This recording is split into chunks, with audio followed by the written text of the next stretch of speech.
Assalamualaikum warahmatullahi wabarakatuh. Salam belajar kepada saudara-saudara semua dimanapun Anda berada. Semoga selalu dalam kebaikan dan selalu dalam perlindungannya, perlindungan Sang Pencipta alam dengan segala isinya.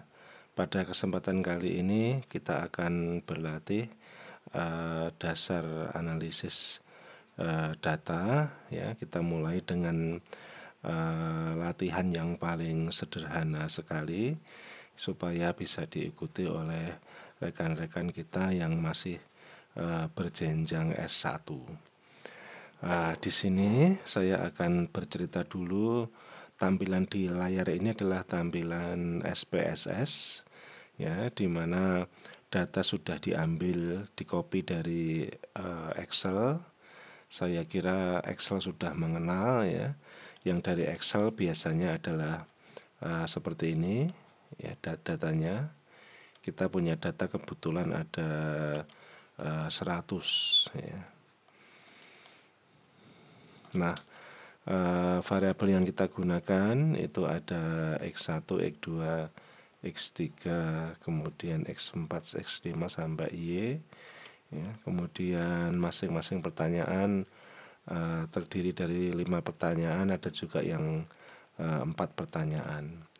Jadi di Excel itu sudah kita jumlah, ya. Di sini kita hanya memberikan nama tiap-tiap pertanyaan atau indikator yang dipakai di dalam penelitiannya. Biasanya berbentuk angket, ya, berbentuk angket. Jadi ke sini adalah mendatar, itu adalah pertanyaan, kalau ke bawah itu adalah responden, ya. Nah, untuk penamaan itu kita beri nama saja seperti ini, ya, X11 berarti pertanyaan ke-1 untuk variabel X1, pertanyaan kedua untuk variabel X1, sampai pertanyaan kelima untuk variabel X1, dan ini adalah totalnya. Terus sampai ke bawah sampai Y, ya, sampai Y. Nah, kemungkinan besar ini Y-nya bukan dari tidak ada angketnya, ya, tapi langsung skor, ya, karena di sini ini X5 ini adalah total pertanyaan untuk 5 pertanyaan dalam X5. Kalau Y ini sendirian, ya, jadi ini pasti sebuah skor, ya. Ya, hanya skor saja, ya. Nah, mungkin skor berapa tingkat kepuasan Anda, berapa Anda menilai dari produk ini, dan lain sebagainya. Itu contohnya seperti itu.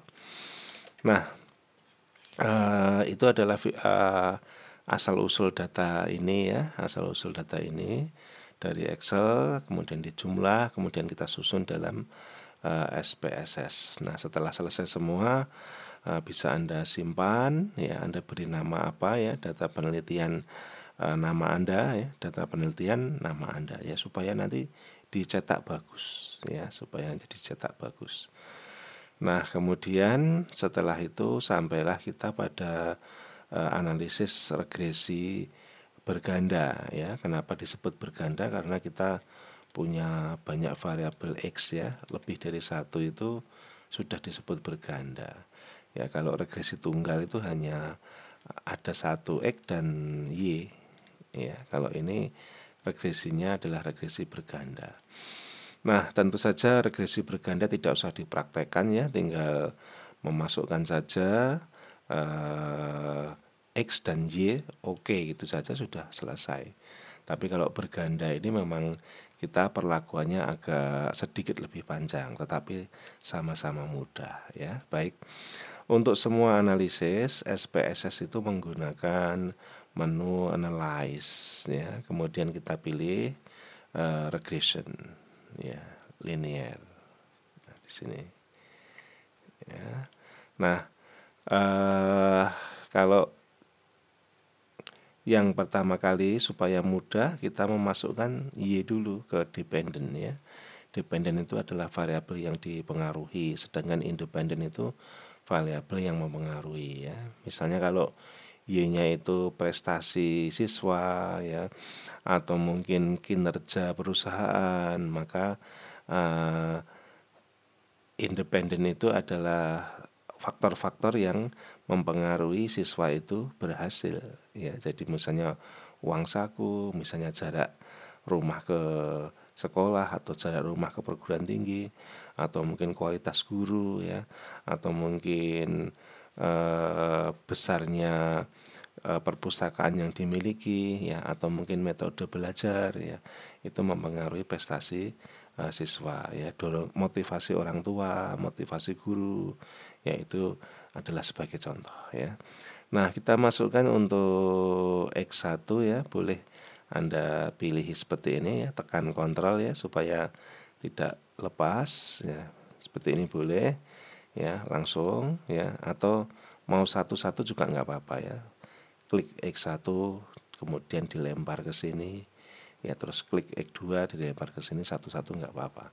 Seluruhnya juga nggak apa-apa, yang lebih praktis ya. Nah, ini saja kita oke, itu sebetulnya sudah jadi analisis datanya ya. Nah, sudah jadi analisis datanya. Misalnya apa yang kita butuhkan ya, terutama yang kita butuhkan pertama-tama adalah persamaan regresi ya. Persamaan regresi ini bisa kita susun Y sama dengan A-nya ini ya. Terus BX1, BX2, BX3, BX4, BX5. Itu yang pertama yang kita artikan dari tabel ini ya. Kemudian setelah membuat persamaan regresi ya, ini artinya setiap kenaikan X1 sebesar 1 satuan, maka Y akan meningkat sebesar 0,004 satuan ya.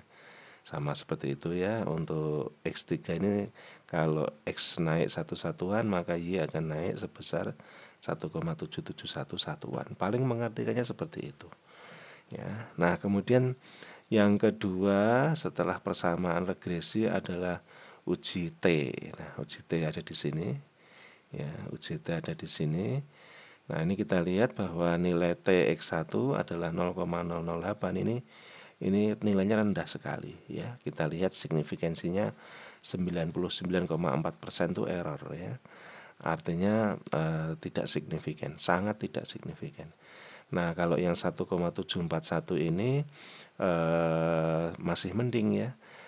Dia batasnya di sini kalau rule of thumb ya, mudahnya itu asal dia di atas 1,960 itu signifikan ya. Kalau mau aman di atas 2 ya. Di atas 2 itu signifikan. Nah, ini yang di atas 2 cuma 1 ya. Nah, tapi 1,7 dengan 1,8 ini tetap masuk wilayah signifikan, tapi alfanya tidak 0,05 ya, tapi alfanya itu 10% ya. 10% itu 0,10. Nah, 0,08 kan lebih kecil daripada 0,10. Maka ini signifikan pada alfa 10%. Kalau pada alfa 5% tidak bisa ya. Misalnya 0,08 kan tidak lebih kecil daripada 0,05. Tapi dia lebih besar daripada 0,05, artinya tidak signifikan. Cara mengartikannya seperti itu. Kalau di sini yang 2,7 ini dia signifikan pada alfa 1%, apalagi 5%, apalagi 10% ya. Nah, jadi alfa itu memang ada 3 ya, jadi 1%, 5%, 10%. Alfa itu level of significance ya, tingkat kepercayaan. Nah, jadi kita bisa lihat di sini untuk menyimpulkan hasilnya sudah bisa ya, 1,7, 2,7, 1,8 ya. Ini signifikan 3, yang 1 5% ya atau 1%, yang 2 itu signifikan pada alfa 10%. Itu boleh. Untuk sosial boleh ya. Nah, lalu selanjutnya adalah setelah uji T ini uji F. Uji F ini uji serentak. Kalau ini kan uji parsial ya, uji satu-satu. Ya, X1 berpengaruh terhadap Y, signifikan apa enggak? Ya, signifikan, misalnya gitu. Kalau ini hasilnya tidak ya. Nah, X2 signifikan apa enggak? Nah, tidak pada alfa 5%, tapi 10% signifikan gitu. Nah, uji F-nya ini signifikan. Ya, karena ya nilai 15,657 ini pasti lebih tinggi dari F tabel ya kalau mau pakai tabel. Ini juga begitu. Kalau mau pakai T tabel ya bisa. Nanti kita belajar cara mencari T T dan F, tabel secara mudah. Nah ini kita lihat ininya aja, mudahnya signifikansinya 0,00 ya, berarti secara bersama-sama itu semua X yang kita gunakan dalam variabel penelitian ini adalah berpengaruh ya terhadap variabel Y ya. Ini variabel X, ini variabel Y. Nah kemudian setelah itu yang kita artikan lagi adalah besarnya R square ya. Ini adalah koefisien determinasi. Besarnya R square ini menunjukkan 0,454 ya, 0,454. Kalau dikalikan 100% itu menjadi 45,4%. Jadi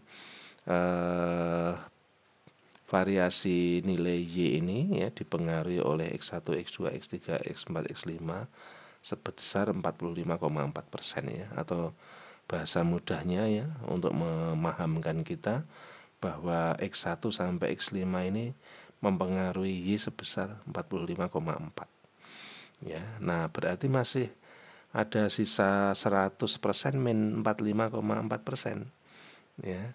Nah, sisanya itu adalah pengaruh dari variabel-variabel yang kita tidak teliti atau di luar model.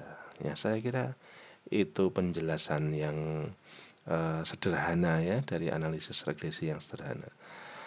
Nah, namun kalau ini kita pakai itu kita masih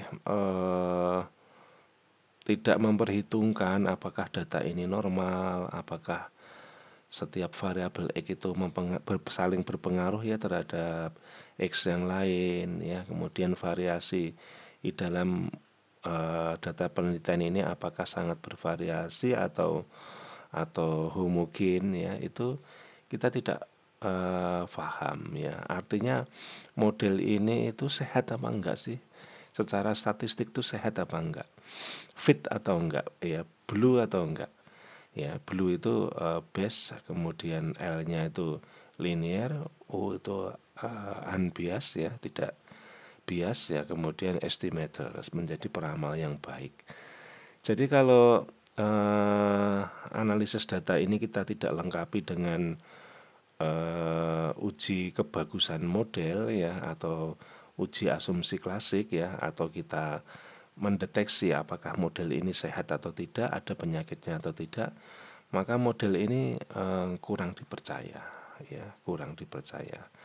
Nah, maka dari itu kita harus ngecek ya, apakah model ini layak enggak nanti digunakan untuk pengambilan keputusan. Nah, yang pertama yang kita akan uji secara cepat dulu ya, uji secara sederhana dulu ya, yang sekali atau beberapa kali klik itu sudah jadi ya.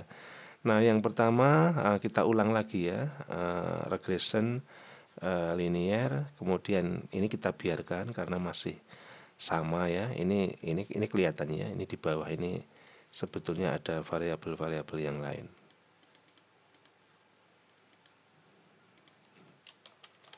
Nah, ini ya utuh ini sebetulnya ya, cuma dia di bawah. Nah, tadi kalau kita oke, munculnya sedikit ini ya, sedikit ini.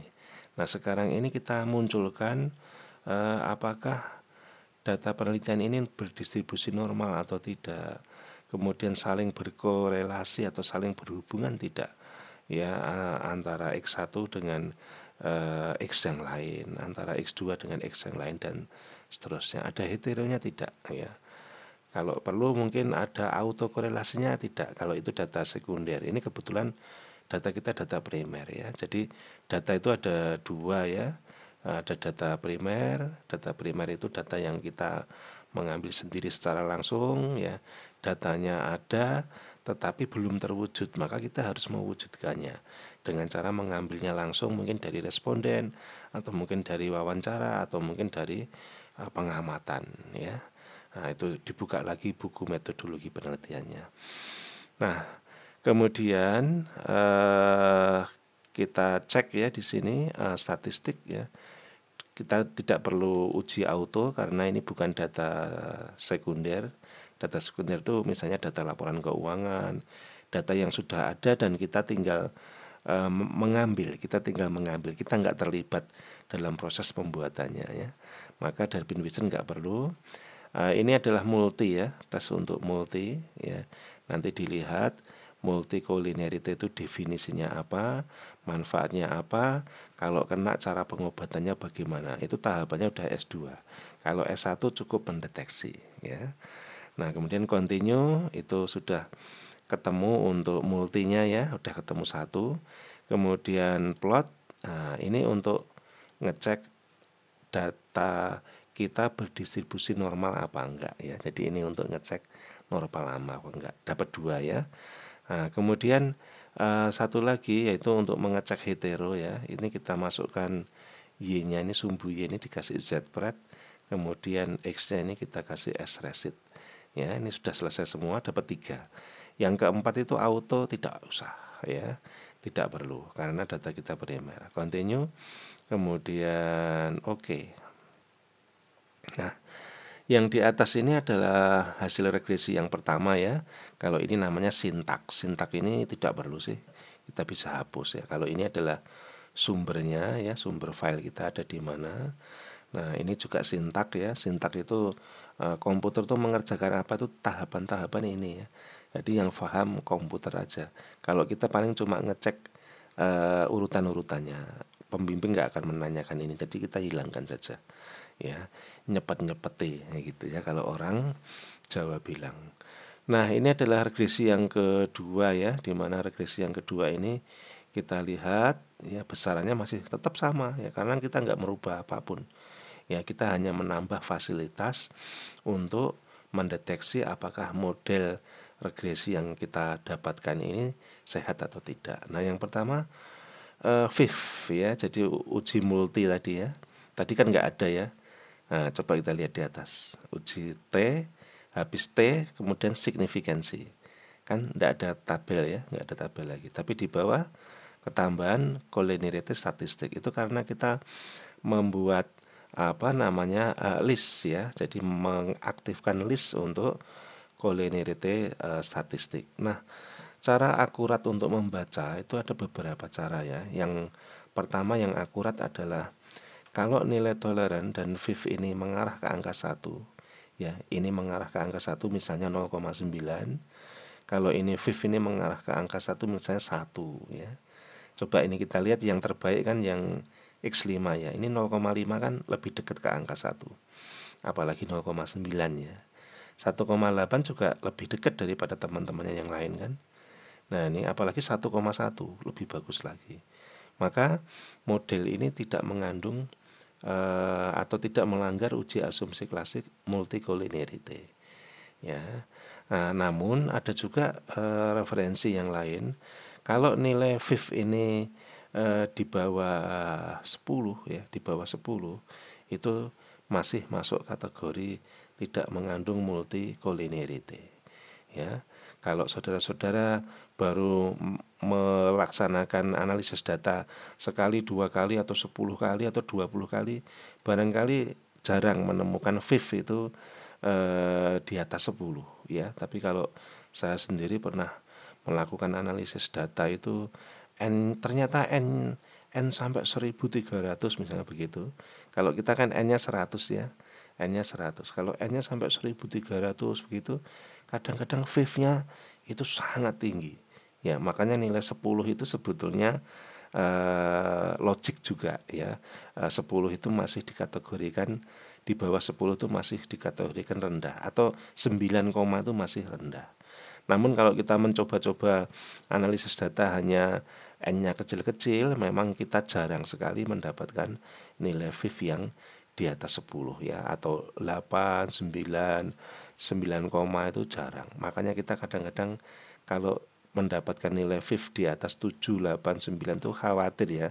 Kalau dosen pembimbing tidak menyetujui.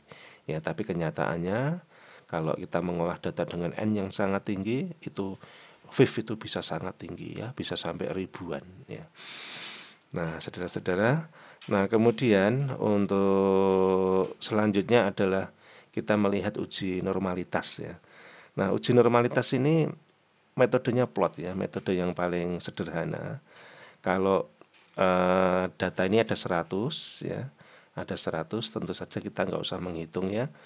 Nah, bunder-bunder ini kalau ini bunder-bunder data ini kalau mengelilingi garis regresi itu kita nyatakan normal ya, berdistribusi normal. Ini pakai plot ya, scatter plot ya.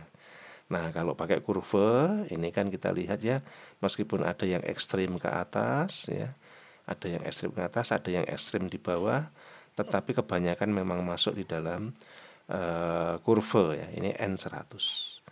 Nah, kalau mau lebih akurat kita menggunakan analisis normalitas dengan model yang lain ya.